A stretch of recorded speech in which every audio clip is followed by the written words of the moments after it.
Bem, pessoal, bom dia para todos, alunos do nono ano, como vocês estão?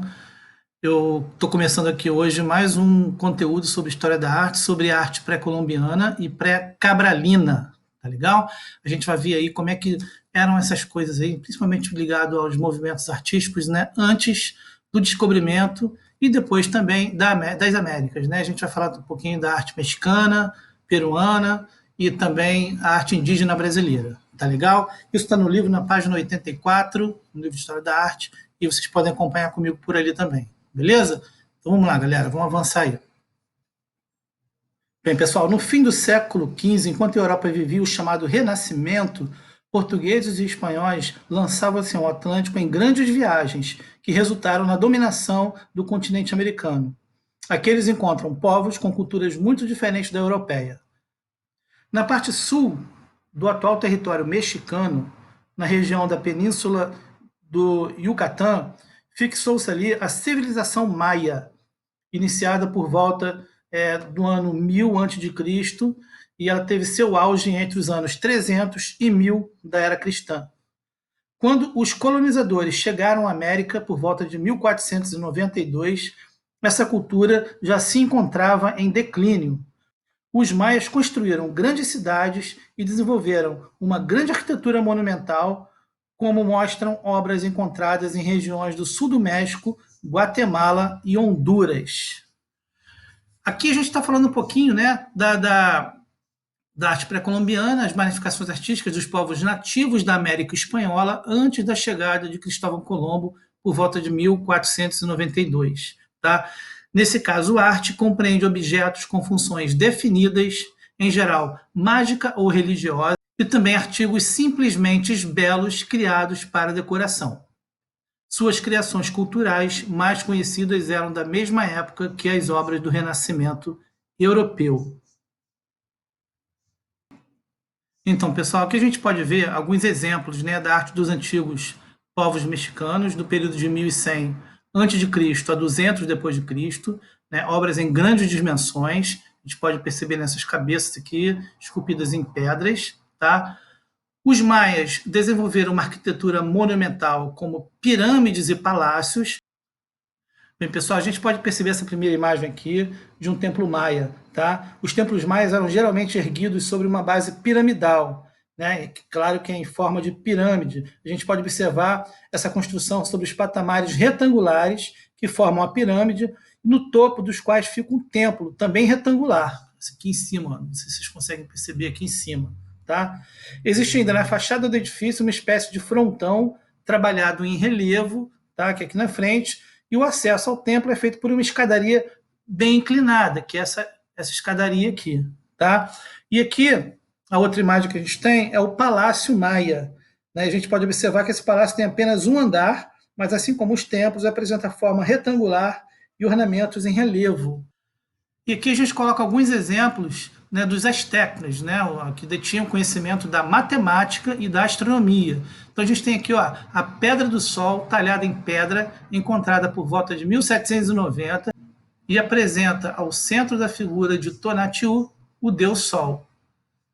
Os círculos concêntricos, que isso é bem geometrizado, né, eles apresentam figuras que simbolizam os dias, semanas e meses. Tá? Então isso aqui é como se fosse realmente um calendário da astronomia asteca. Tá legal?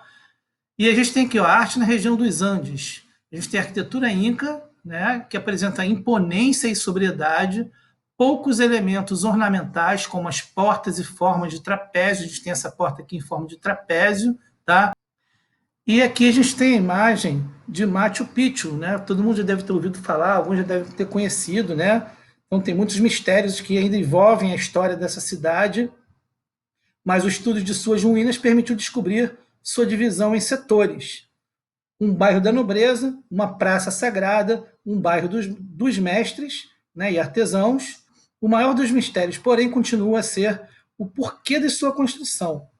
Alguns acreditam que seria uma cidade sagrada usada como refúgio por mulheres que cultuavam o deus Sol, mas pouco se sabe sobre os motivos que teriam levado os incas a transportar de tão longe, com inimagináveis sacrifícios, pedras e água para a construção de uma cidade em local tão alto como é Machu Picchu. Okay? E aqui uma rua da cidade de Cusco, em Peru, né? Toda em pedra, só para a gente ter uma ideia. Né? Como a região de Cusco ela é muito sujeita à ocorrência de terremoto, os incas eles desenvolveram uma amarração de pedra para as suas construções. Bem, galera, a gente está entrando agora então na arte pré-cabralina. Arte indígena brasileira anterior a Cabral, também conhecido como pré-cabralina, é a arte produzida pelos povos nativos do Brasil antes e depois da colonização portuguesa, que iniciou-se no século XVI.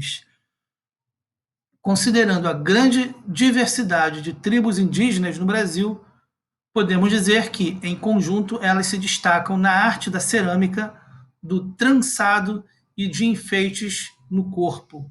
Muitas delas utilizam motivos geométricos em seu grafismo, e eu coloquei aqui esse exemplo, que é bem geometrizado, com formas, né, como se fossem losangos, tá, mas sempre com linhas retas, mantendo também aqui uma simetria, um mosaico. Isso aqui é bem bonito, né? Isso é dessa época aí, feito pelos povos indígenas.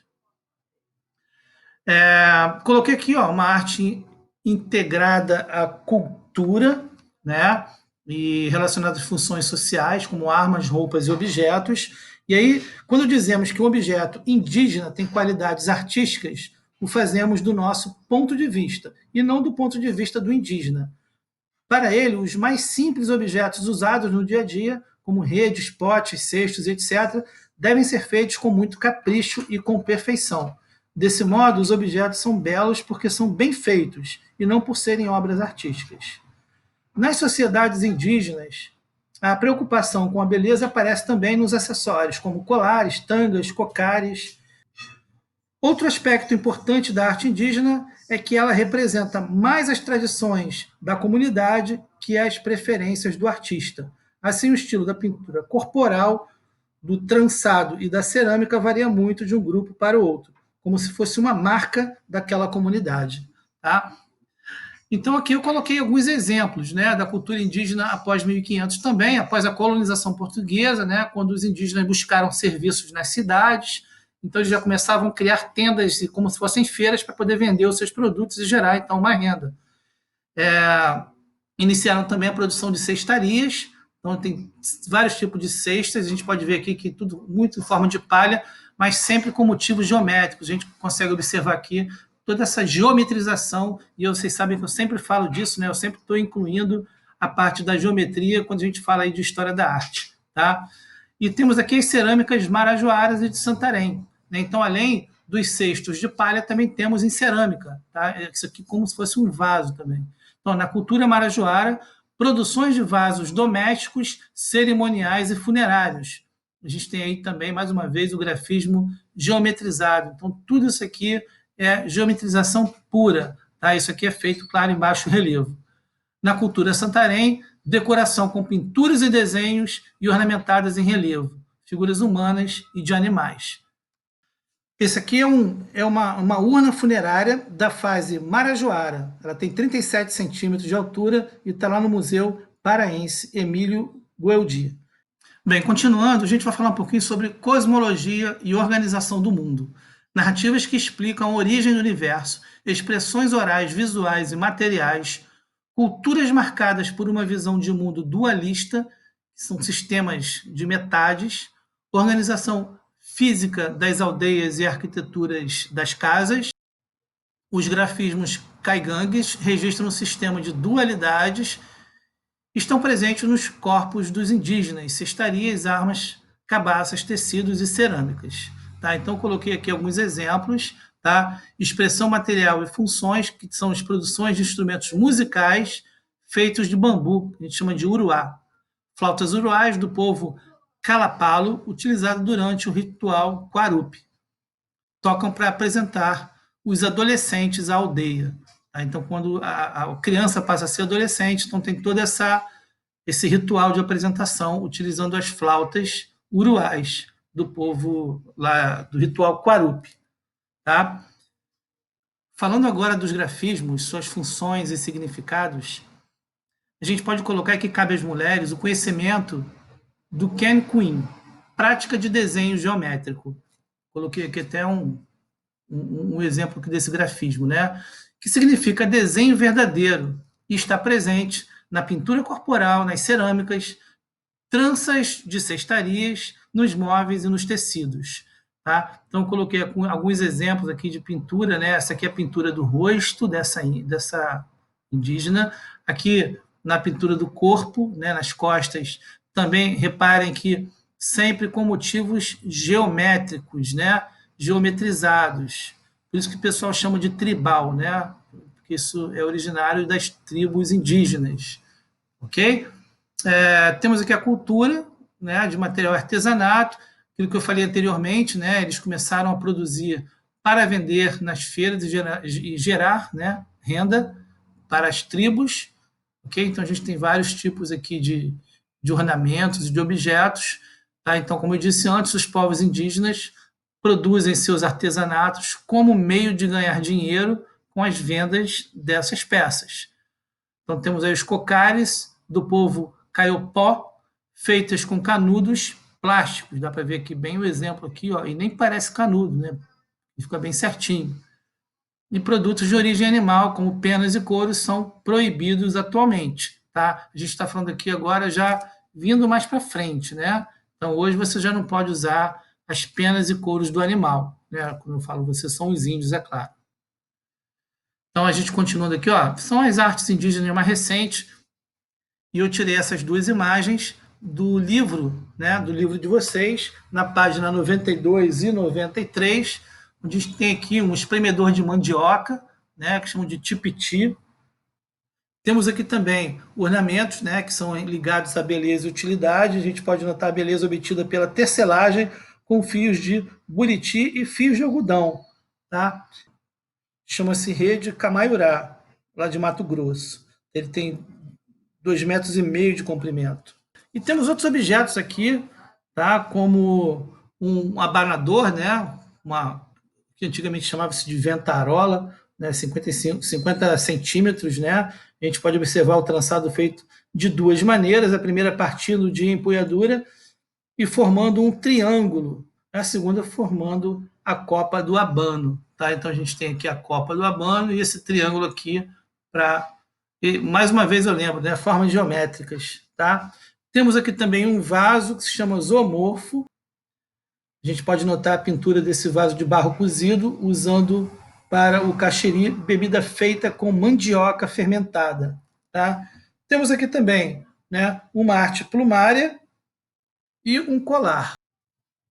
Eu coloquei essas duas páginas aqui porque elas já vão servir de exemplo, né, para uma atividade prática que eu vou passar aqui para vocês depois. Tá legal? Bem, para finalizar, gente, temos aqui a máscara cerimonial. Máscaras como essa são usadas geralmente em rituais e danças cerimoniais. Ao vesti-los, os indígenas encarnam o ente sobrenatural representado. Tá? Eu acho bem bacana, né? Também ela é toda ornamentada, sempre com grafismo, né, geométrico, tá? E é bem representativo também desse período aí da arte indígena, das mais recentes. Tá legal?